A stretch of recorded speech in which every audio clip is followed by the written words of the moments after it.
Sam was a calm and hard-working man who lived in a quiet street on the edge of the city. Every morning he woke early, went to his job at a repair shop, returned home tired, and still tried his best to give time to his 8-year-old son, Ray. Life was not easy, but Sam never complained because Ray was his strength. Ray was a bright and kind child who loved drawing small kites and listening to stories before sleeping. Ray's birthday was coming, and Sam wanted to give him something special. He had missed giving Ray a big party last year because he was working double shifts to cover bills. So this year he promised himself that nothing would ruin the day. He saved money for months. He quietly told Ray's classmates that there would be a simple party. He even asked some neighbors to help him decorate. As the day got closer, Ray kept smiling and counting hours. On the morning of the birthday, Sam woke early with excitement. He prepared small snacks. He packed the cake he had ordered 2 days earlier. He checked the decorations twice. Most important of all, he checked the official permission papers.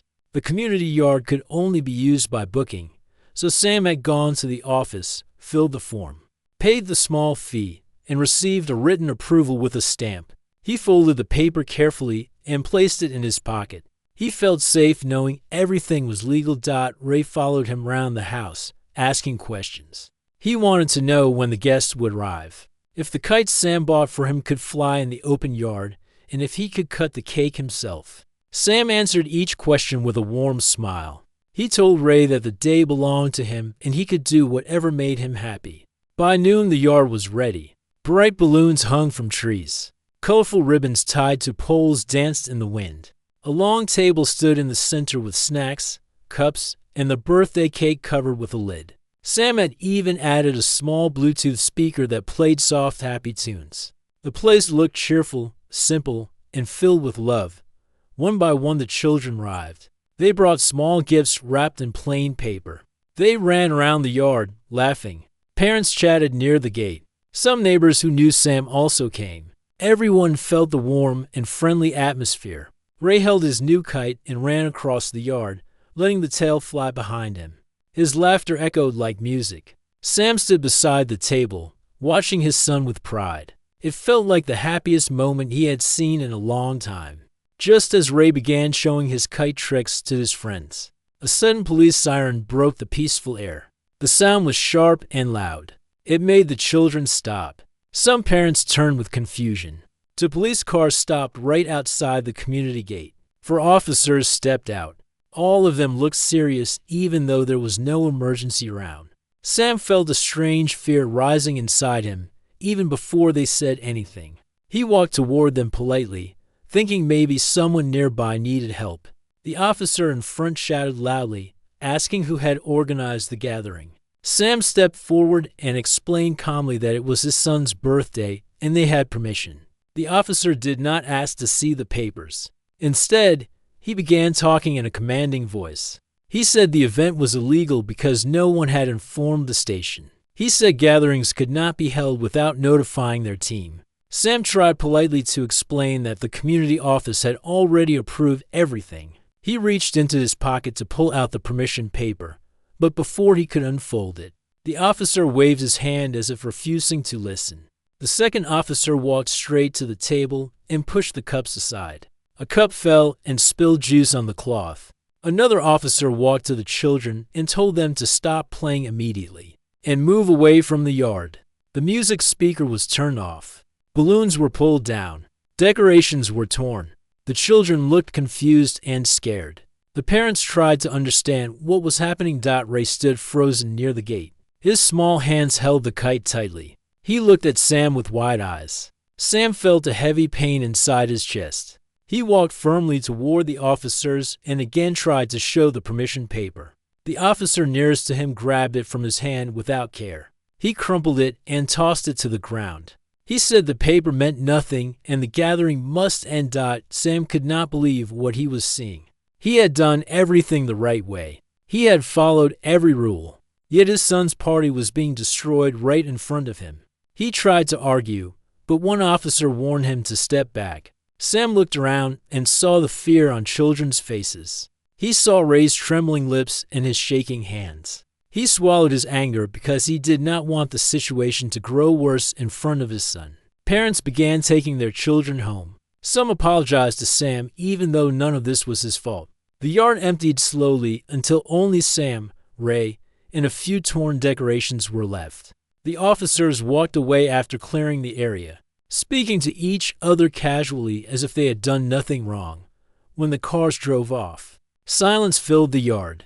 Ray walked slowly toward the table where the cake still sat, untouched but now surrounded by broken cups and ribbons on the ground. He looked at the cake, then at Sam, his eyes filled with tears. He did not cry loudly. He simply leaned against Sam and let the sadness fall quietly.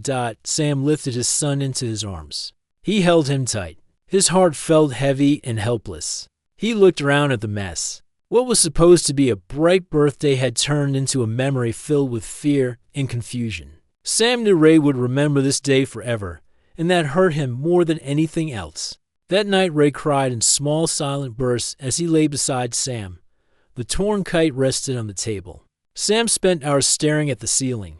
He kept thinking about the officers. He kept thinking about how they had acted without reason. He kept remembering how they ignored the papers he had worked so hard to get. Slowly, a new feeling began to grow inside him. It was not anger. It was a strong sense of responsibility. He could not let this happen to any other child. He could not let officers misuse their power like this. He had always stayed quiet in the past, but this time he would not. At midnight, Sam picked up his phone. He scrolled through his contacts. His hand stopped when he saw the name of someone he trusted deeply. Without thinking any further, he pressed the call button. This single call would change everything that followed. Sam sat on the edge of his bed with the phone still in his hand. The room was quiet. Ray slept beside him, tired from all the crying earlier. The soft sound of his breathing reminded Sam why he needed to take action. He looked at the screen again. The call he made a few minutes earlier still played in his mind. The person he had called was Lena. She was one of the few people Sam trusted completely. They had grown up in the same neighborhood when they were younger. While Sam had gone to work early in life, Lena had studied and joined a community rights office. She had built a reputation for helping families who faced unfair treatment. Whenever something wrong happened in the community, people often went to her first. Sam's voice had shaken during the call. He had tried to remain calm, but the pain in his heart made his words heavy. Lena listened to everything without interrupting. She could hear the sadness behind his voice. When he finished speaking, she told him to come to her office early in the morning. Her tone was sharp and focused. She already knew this was serious. When morning came, Sam woke Ray gently. He did not tell him everything that was planned. He only said they needed to meet someone who could help. Ray nodded quietly, still carrying the sadness from the ruined birthday. He held his repaired kite under his arm. Sam had tried to fix the torn parts last night, and even though it did not look perfect, Ray appreciated the effort. They walked to Lena's office, a small building painted blue and white. A sign outside read Community Support and Rights Center. Inside, Lena sat at her desk surrounded by books, files, and photos of events she had worked on. When she saw Sam and Ray enter, she stood and gave a warm but serious smile. Ray sat in a corner with his kite. Sam took the seat in front of Lena. She asked him to tell the full story again, this time in detail. Step by step, Sam explained everything. The decorations, the children, the officers who arrived without reason. The way the permission paper was destroyed, the fear in the children's eyes, and the sadness in Ray's voice. While Sam talked, Lena took notes quickly. Sometimes she paused and looked at Sam, making sure she understood every part. When he finished, Lena leaned back in her chair. She tapped her pen softly on the table. For a moment she said nothing. Then she looked at Sam with a strong expression. She told him that this was not just a mistake from the officers. This was wrong on many levels. Rules had been ignored. Authority had been misused. A peaceful gathering had been treated like a problem. Lena told Sam that she needed to bring someone else into the case. She picked up her phone and called a city council member named Tom. He had helped her before with several cases involving unfair treatment. He was respected for being honest, brave, and unafraid of powerful groups. When Lena told him the story over the phone, he asked them to wait because he was coming immediately. Within an hour, Tom arrived. He was a tall man with a calm but sharp presence. He greeted Sam and Ray politely. Then he asked Sam to tell him the whole story one more time. Sam repeated everything again. Tom listened without interruption. His face darkened when he heard how the officers had ignored the permission paper and how the children had been frightened. He took the paper Sam had brought today and checked the official stamp. It was valid. It was legal. Everything had been done correctly. Tom looked at Sam and asked him if he was ready for what would follow. Sam asked what he meant. Tom explained that once they started this process, things would move fast. News might come. People might ask questions. Some people might try to silence the truth. There would be pressure. There would be tension.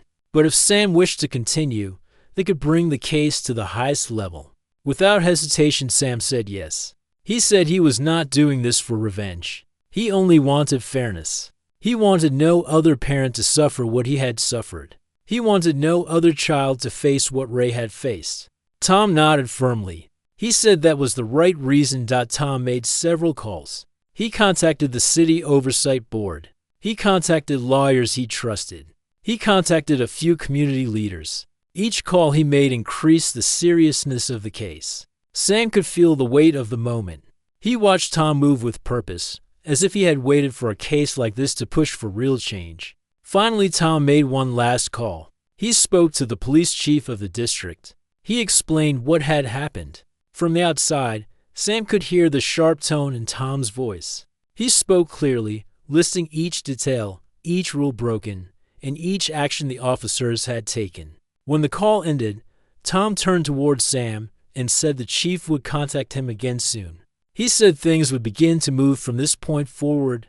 Meanwhile, Ray walked up to the table, holding his kite. He looked at Lena and asked if his birthday was gone forever. Lena smiled softly and bent down. She told him sometimes life gives us hard days, but good days return.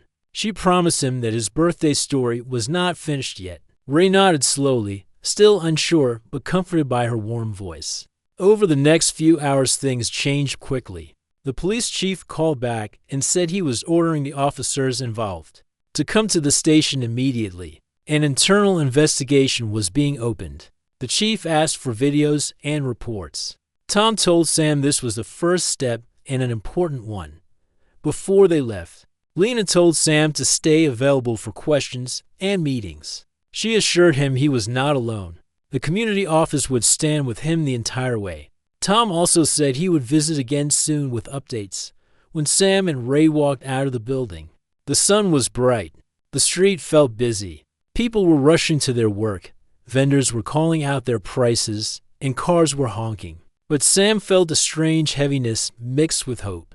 Something had started today, something big. He was scared, but he was also ready. Ray tugged at Sam's shirt. He asked if they could go to the yard again. Sam hesitated but agreed. They walked back together. When they reached the yard, the broken pieces from yesterday were still there. The torn ribbons lay near the table. The cake was gone because Sam had thrown it away earlier. The ground felt cold. Ray walked around slowly. He touched a balloon piece on the ground. Then he looked at Sam. He asked why the officers had done that. Sam knelt beside him. He said sometimes people in power forget they must treat others with respect. He told Ray that the truth would come out now. Ray listened quietly. On the way home, Sam received a message from Tom.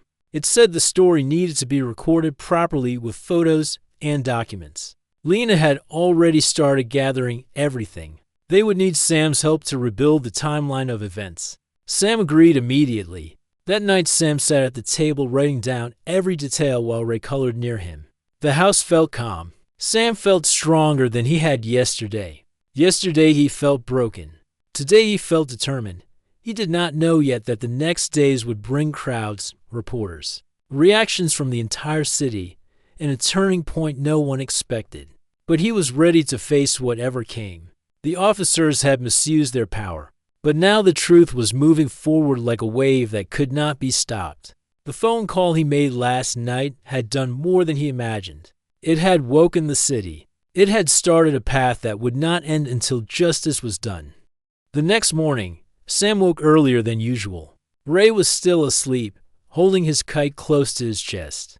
The room felt quiet, but Sam sensed that outside, the world had already begun to move around the story of the ruined birthday. He washed his face, drank a cup of warm water, and sat at the table with the notes he had written the night before. He kept repeating the events in his mind.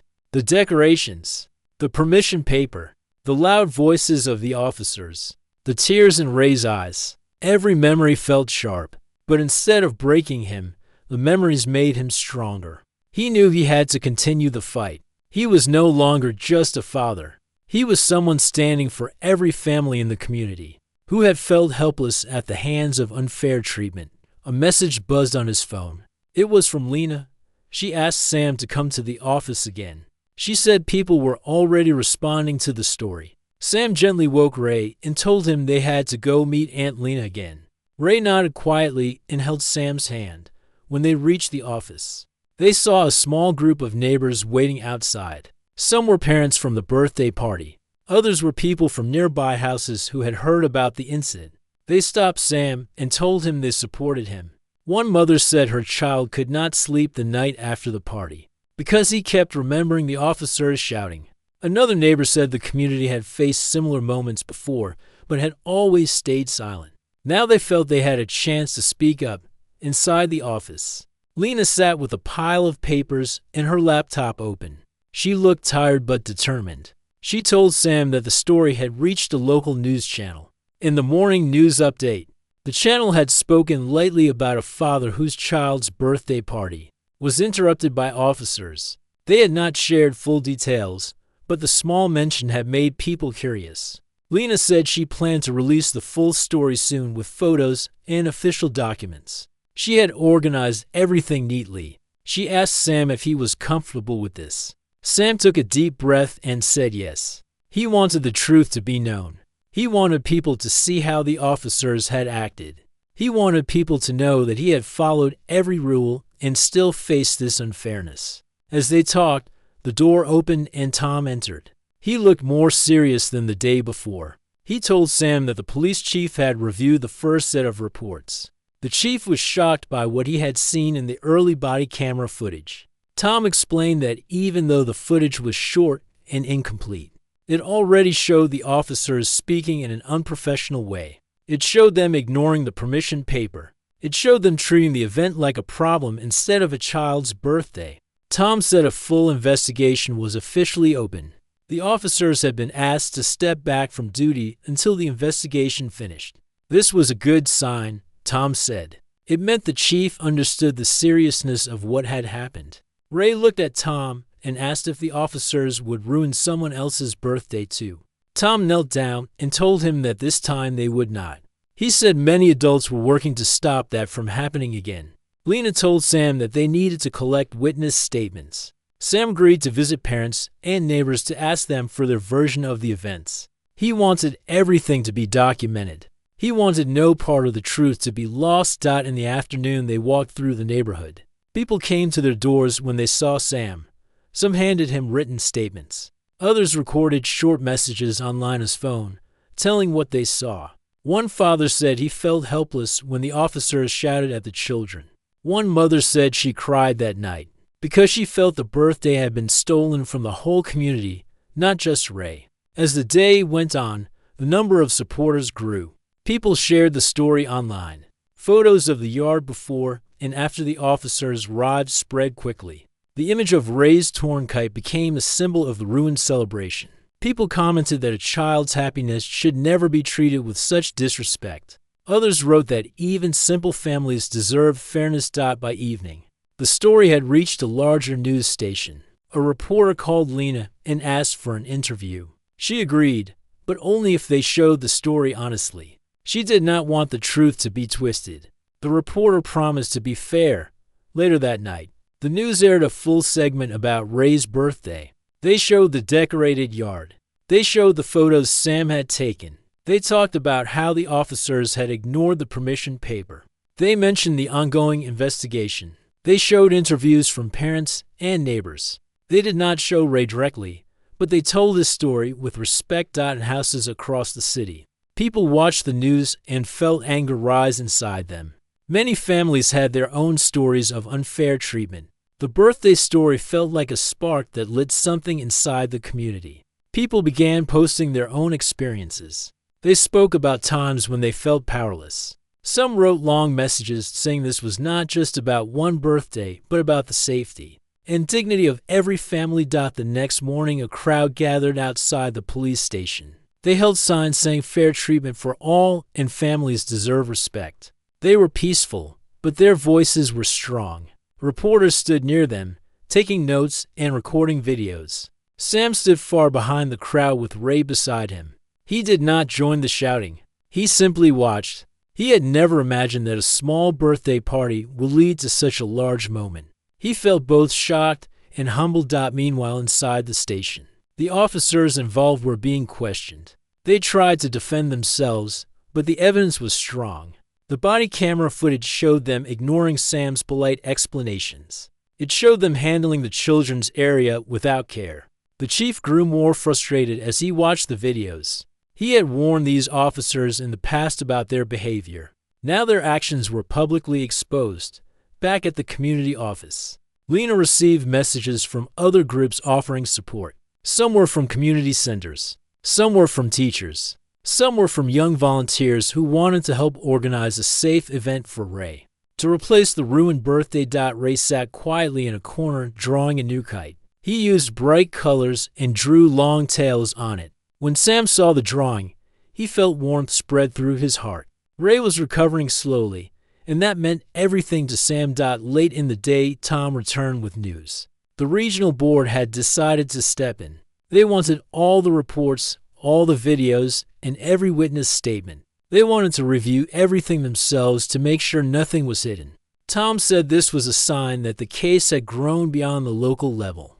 The officers could not escape responsibility now. Sam listened quietly, feeling a mix of relief and nervousness. He had never been part of anything this big, but he also felt proud. He had stood up for his son. He had stood up for the truth. Now the truth was moving like a river that could not be stopped. Before going home, Sam looked at Lena and Tom. He thanked them for everything. They told him the fight was not over yet. Bigger steps were coming. More voices would rise. More truth would be uncovered. As he walked home with Ray, the sky was filled with soft evening light. The world felt heavier than before, but it also felt hopeful. Sam held Ray's hand tightly. He did not know what would come next, but he knew one thing for sure. The city was awake now, and it was not going to sleep until justice was done. Morning light slowly filled the small house as Sam sat at the table with a notebook in front of him. He had spent most of the night awake. His mind kept going back to the birthday party, the officers who broke the decorations, the fear in Leo's eyes, and the shock on Maya's face. Sam knew that something bigger had started now. The message Kai had shown him last night was not small. It was the kind of message that could change everything. But change came with weight. Sam had to think carefully. He wanted justice, not chaos. He wanted answers, not anger. And more than anything, he wanted Leo to grow up in a place where he felt safe. Kai walked into the kitchen holding her tablet. She looked tired but focused. Her hair was tied up, and she wore a soft blue shirt. She placed the tablet on the table and said that she had finished organizing all the event videos. Every clip had a timestamp. Every voice was clear. The evidence was strong and complete. Maya joined them with Leo, who sat beside Sam and leaned his head on his father's shoulder. Sam smiled and kissed the top of his son's head. Leo asked if the officers would come again. Sam hugged him and told him that he would not allow anything like that to happen again. The boy nodded and stayed close. Then Kai explained her plan. She said that the first step would be to contact the District Oversight Office. This office was responsible for reviewing officer actions and holding them accountable.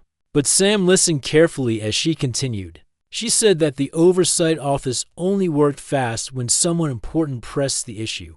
Otherwise, cases stayed buried for months. Sam asked how long she thought his case would take. Kai looked at him with serious eyes. She said that without help, it could take a year. Maybe more. Sam felt a weight in his chest. A long fight was expected, but something inside him refused to allow that. He felt a sense of responsibility toward Leo and toward anyone else who might face a similar moment in the future. He asked Kai if there was another path. She hesitated at first, then told him that there was another person they could contact. A person who had fought legal battles before. A person who understood public cases and media pressure. Kai said that this individual had a strong record of helping families who had been treated unfairly. But this choice would bring attention. Sam would have to speak publicly. He would have to stand in front of people he had never met. And he would have to tell them about the party, the officers, and the fear. Maya touched Sam's hand and told him that she believed in him. She said he had always protected Leo and that this was another step in that protective path. Sam looked at her, then at Leo, then at Kai. He took a slow breath and agreed. Kai sent a message to the attorney. She requested a quick meeting. The answer came back in less than 10 minutes. The attorney agreed to meet them later that afternoon at their office. Sam felt nervous, but he also felt ready when the afternoon arrived. They drove to a tall building in the center of the city. Leo stayed with Maya's sister, who had come to watch him. Sam, Maya, and Kai stepped into an elevator and rode to the 8th floor. The office door carried a simple sign with the attorney's name. Inside, a woman sat behind a large wooden desk. She greeted them warmly and asked them to sit. Sam told her every detail. He spoke slowly and clearly. He explained the decorations that had been pulled down, the cake that had fallen, the shouts, and the broken toys. He told her about Leo hiding behind Maya and about the way the officers had treated the family. The attorney listened with full attention and took notes the entire time. Then Kai played the recorded clips. The woman watched quietly. Her face remained steady, but Sam could sense that she understood the seriousness of what she was seeing. When the videos ended, the attorney said that the evidence was strong. She said they had a clear path for action. They could file a formal complaint with the Oversight Board. They could also request an independent review from the state office. And if needed, they could take the matter to court. She explained each step and the timeline of every stage. Sam felt grateful. He could finally see a road ahead. But then the attorney said something that made Sam sit straighter. She told him that someone had already contacted her earlier that morning regarding this case. Sam asked who. She explained that a high-ranking official in the District Safety Council had reached out. After seeing Kai's message, Kai looked surprised. She had shared nothing publicly. She had only messaged people inside the system. That meant someone inside the oversight structure had spoken to someone else, and that someone had taken interest in the case. The attorney said that the official wanted to speak with Sam privately. They wanted to schedule a meeting the next day. Sam agreed, though he felt confused. Why would a high-level official reach out so fast? The attorney told him that sometimes a single moment in the system triggered a chain reaction. When the wrong people were involved, when negligence was clear, when the damage was obvious, and when someone inside felt pressure or fear of exposure, action could move very fast. She said that this looked like one of those moments. On the drive back home, Sam stayed quiet. His thoughts drifted through the possibilities. Was someone trying to help behind the scenes, or was someone scared that the truth would spread? The question stayed in his mind. When they reached home, Leo ran to Sam and hugged him tightly. The warmth of his son's arms made Sam forget his worries for a moment. He lifted him up, kissed his forehead, and promised again that everything would be fine. Maya watched them with soft eyes. She believed in Sam, and she believed in the path they were taking. That night, Sam listened to the recordings again. He wanted to be ready for the meeting the next day. Kai stayed with him and organized the files. She told him that he had handled everything well and that he had shown strength from the start. Sam thanked her. He felt proud, but he also felt cautious. As the clock moved toward midnight, Sam stepped outside the house. The air was calm. The street was quiet. He looked at the sky and thought about how one phone call had started everything. One call had brought Kai to him. One call had connected evidence to the right hands. And now one more call might end everything for the officers who broke the birthday party. He felt no anger. only determination. He knew that the next day would bring answers, and he was ready to stand for Leo, for Maya, and for every family who deserved respect. The next morning arrived with a pale sky and a soft wind that moved the leaves across the street. Sam woke early. He washed his face with cold water and stood in front of the mirror for a moment. His eyes looked tired, but they also held a steady strength. Today was the day he would meet the official who had contacted the attorney. Today might change everything. Maya brought him breakfast, but Sam could barely eat. She reminded him that he needed energy. She placed her hand on his shoulder and spoke softly. She told him that no matter what happened, she believed in him. Her words gave him calm. Leo joined them with a bright smile, unaware of how important the day was. Sam hugged him tightly and promised he would come back soon. Kai arrived right on time. She held a folder full of documents and clips. She looked confident and ready. Sam felt grateful that she had stood with him from the start. Together they stepped into the car and drove toward the district building. The streets were still quiet. Sam watched people walking to work and students waiting for buses. Everything looked normal, yet his own world felt heavier. The district safety building stood tall and gray. Guards at the door checked their names and waved them in. Sam felt a small rush of nerves as they entered a wide hall lined with offices. A staff member guided them to a waiting room. There were soft chairs and a large window overlooking the city. Sam sat down and took a deep breath. After a few minutes, the door opened and a woman walked in. She looked middle-aged, dressed in a clean gray suit, with calm eyes that carried experience. She shook Sam's hand and introduced herself as the council director. She asked Kai to join them as well, saying she respected the role she had played so far. They moved into a private office. The director sat across from Sam and asked him to explain everything in his own words. Sam spoke slowly and clearly. He talked about the birthday decorations, the broken toys, the cake on the floor, and the officers shouting at him without reason. He described how Leo hid behind Maya and how they felt in that moment. The director listened with full attention. She made no interruptions. Then Kai played the video files again. The sound of the officers' voices filled the office. The director watched the entire recording. When it ended, she leaned back in her chair and folded her hands. She said that she had seen many cases in her years on the council, but this one was troubling because the officers did not follow basic procedure. She said the situation did not match any standard pattern. She said their behavior was unacceptable. She then explained why she had called the attorney earlier. She said someone inside the district office had already reported the incident. Sam felt surprised. She explained that an internal worker had seen the early footage and felt concerned. That person feared the case would be ignored if it followed normal channels, so they contacted her directly. The director also told Sam that she had started a review earlier that morning. She said the officers had been called in for questioning. She told Sam that she wanted to speak to him before any decision was made, because his words mattered more than anything else. Sam thanked her for taking action so quickly. The director assured him that the safety and respect of families was a priority. She said Leo deserved to feel safe in his own home, and that Sam's story had moved many people in the office. Then she said something that Sam had not expected. She told him that the officers had a history of complaints. None had been serious enough to remove them before, but there were enough signs to show a pattern. Now, with clear evidence from that night, the council could take strong steps. Sam asked what those steps would be. The director explained that the officers would be removed from duty until the investigation was complete. If the final review confirmed the violations shown in the footage, the officers would be dismissed permanently. She said the department would issue a formal apology to Sam and his family. She said they would also help repair the damage done during the event. Sam felt a wave of relief. He had not asked for power or attention.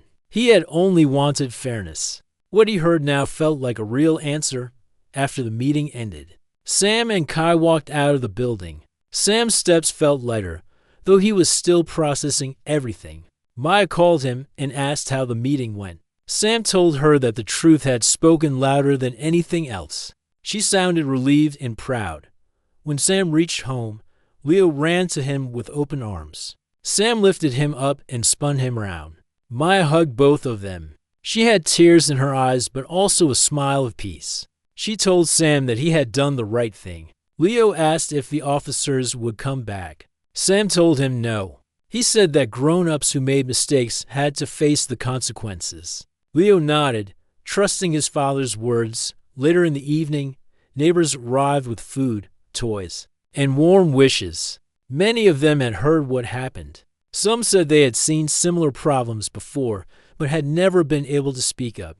They told Sam that his courage gave them hope. Sam felt humbled. He never planned to become a voice for others, but it happened naturally when he stood up for his family. Kai visited again, this time smiling with relief. She told Sam that the attorney received a message from the council. The officers had been placed on immediate suspension. Their case would be reviewed by an external board. This confirmed everything the director had promised. Sam thanked Kai for her help.